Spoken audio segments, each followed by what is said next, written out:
Hey guys, just a second video. I wanted to do one on,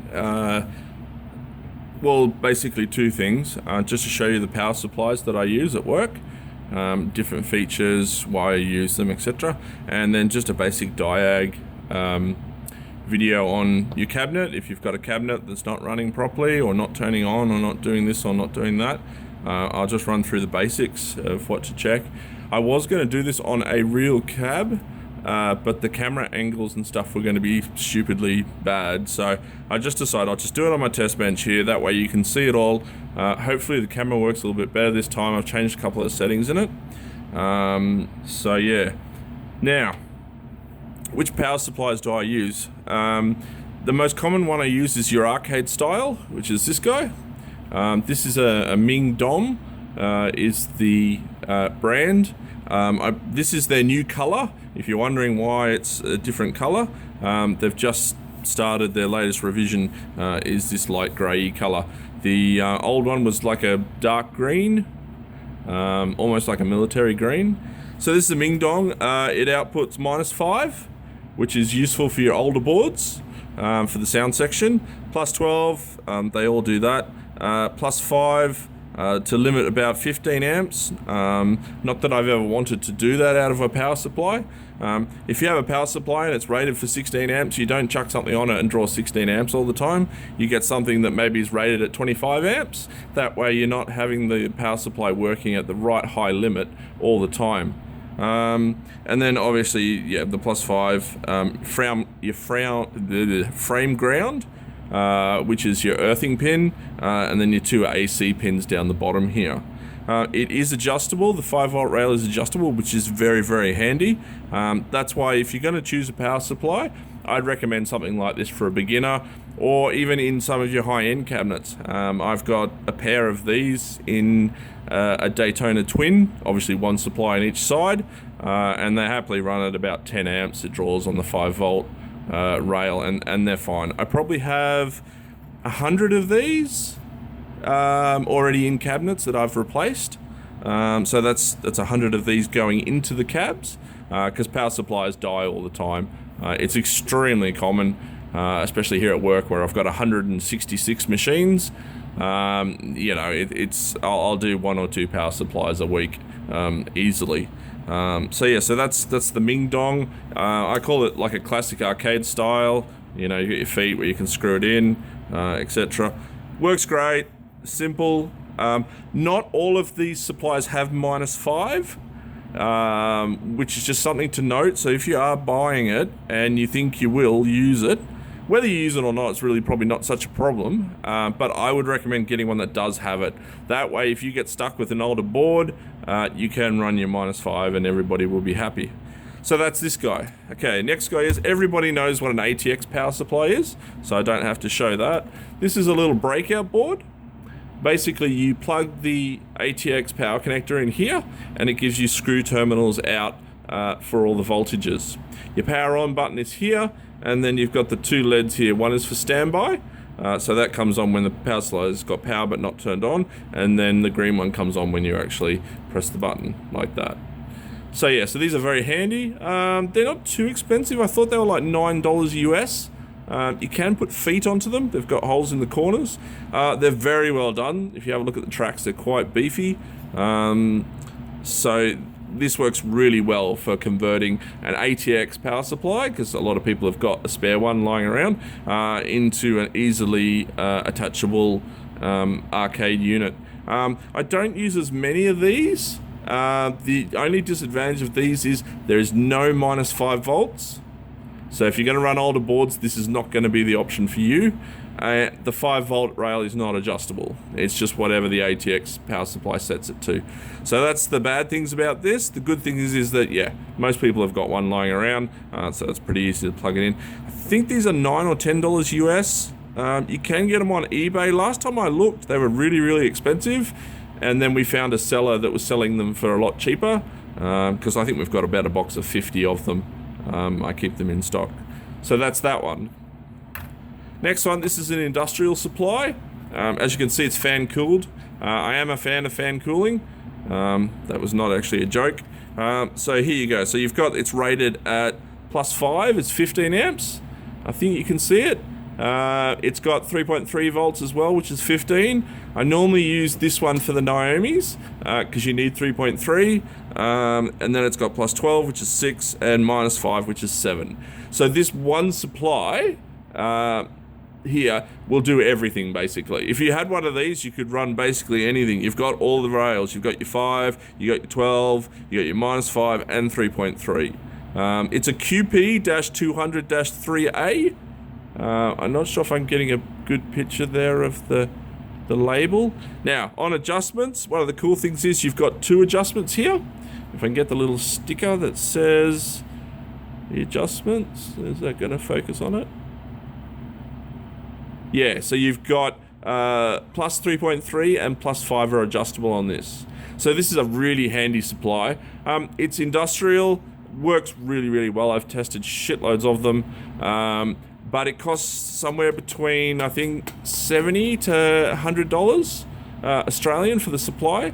So it's not exactly cheap, but will basically do anything. And that's what I need. At work, I need to have power supplies here so that if anything breaks down, I can grab a power supply off the shelf, chuck it in, and the machine's fixed. So that's that guy.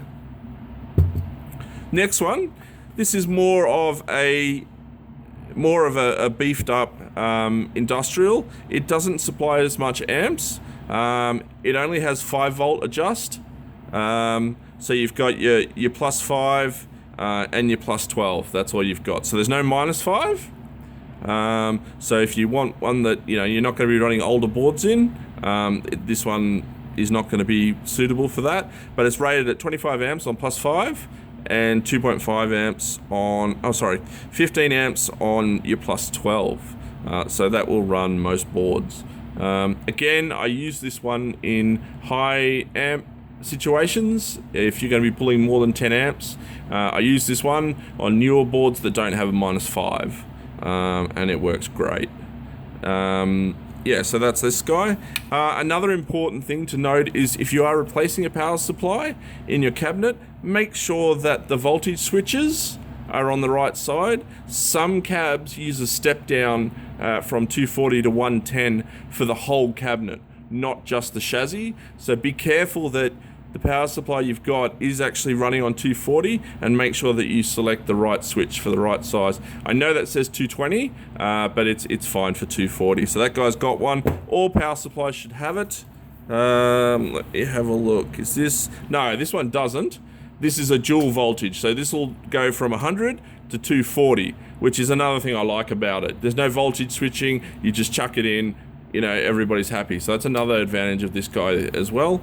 Now on the Ming Dong, obviously you have one as well underneath here. So whoops, upside down. So yeah, there you go. See 220/110. So you want to make sure it's on the 220 side or what your cabinet is outputting, because obviously that's very, very important. So now from yesterday, we had the pre-made Jamma harness, which I never showed you the end for the actual connections to the power supply. Now, as you can see, more glue shrink.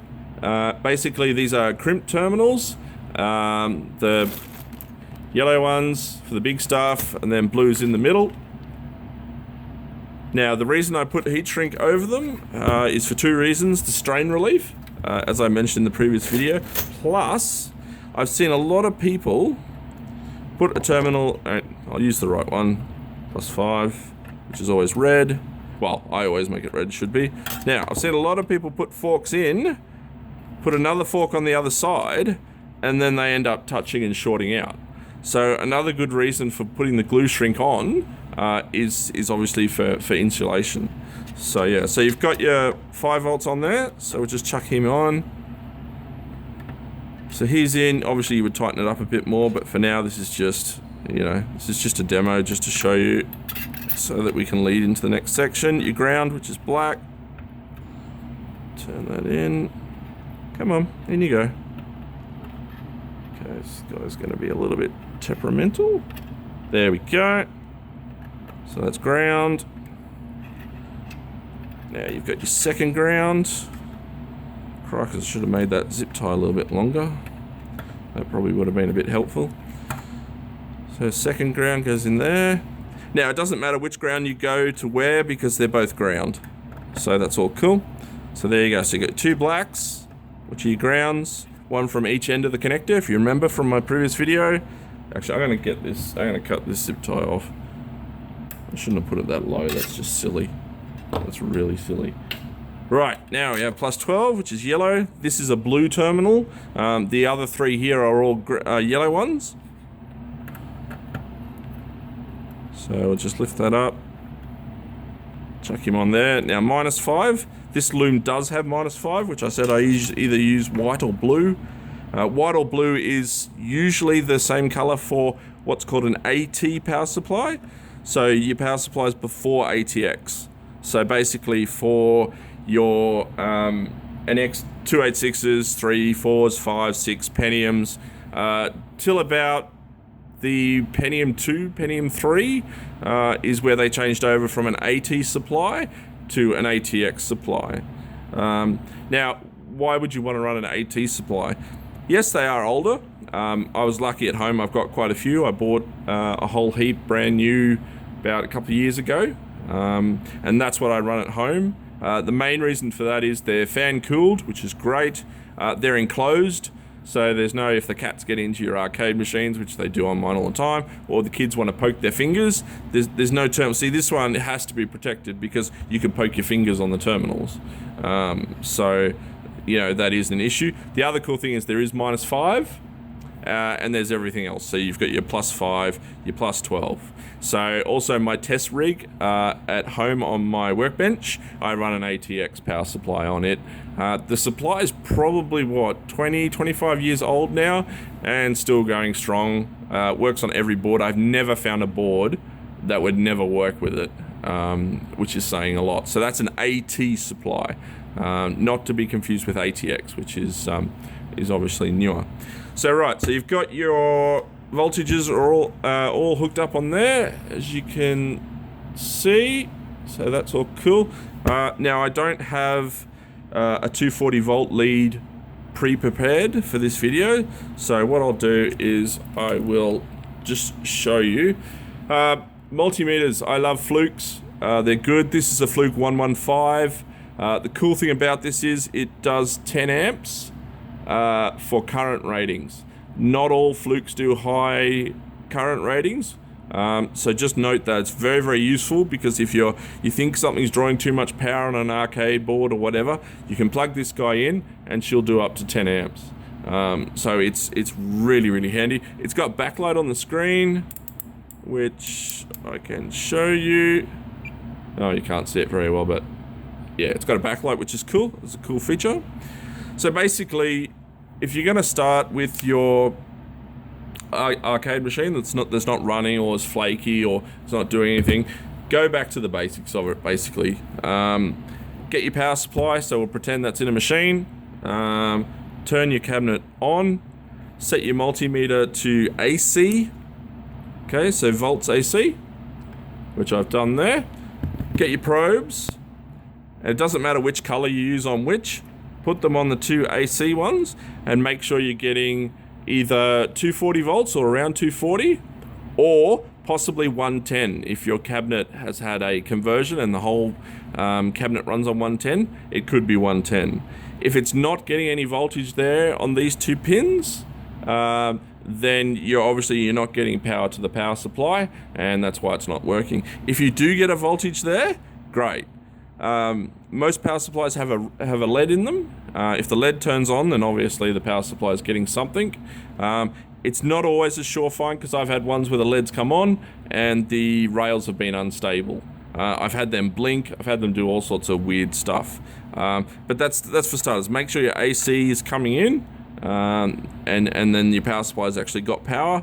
Now, measuring your plus 5. Fairly easy. Just get the black one, put it on ground, change your meter over to DC, because you're going to need that. So put the black lead on the ground terminal. Can be either, doesn't matter which. Put your red lead on the plus 5, and then read off what you should get. You should get somewhere around 5 volts. maybe 5.1, somewhere around there. And that tells you that the 5 volts is coming out of your power supply. It's the most critical one. You can go and check all the rest. That's not a problem. So basically, same thing again, one on ground, one on plus 12, and it'll give you around 12 volts. And then put your red one onto the -5, and it'll give you -5 volts. So you can do that. So that's basic checking. That's what I would do to a cabinet that's not currently working, and nothing on the screen, not behaving, being unreliable, any of that sort of thing, is start with the power supply first and make sure that it's running okay. If it's running okay, does the board boot up? Can you hear any sound from the board if you press buttons or anything, or insert coins or press the credit button? That's a good sign that the board's actually running. And then you obviously might have something related to either your LCD, if you've done an LCD conversion, or your chassis, for obviously driving a CRT with a step-down transformer. So that's basically it, guys. I just wanted to cover that basics on there. Obviously, if the power supply is outputting anything strange, just go and grab another one off eBay or where else and just buy one, put it in, and then, start from the beginning again. If anybody has any questions, let me know. I think I covered everything that I wanted to cover for today. I think that was it. Yeah, so that should be all good. But if you do have any questions or whatnot, or you want to have other videos or other topics to help you, that's all cool. I'll probably do maybe another one next week if someone comes up with a topic that they would like. So that's it, guys. Hopefully you enjoy this video and it's helped. If it has, just give me a like or a comment. That would be cool. And yeah, please check out my first video, which obviously has a lead on into this one. Anyway, guys, have a good day and bye for now.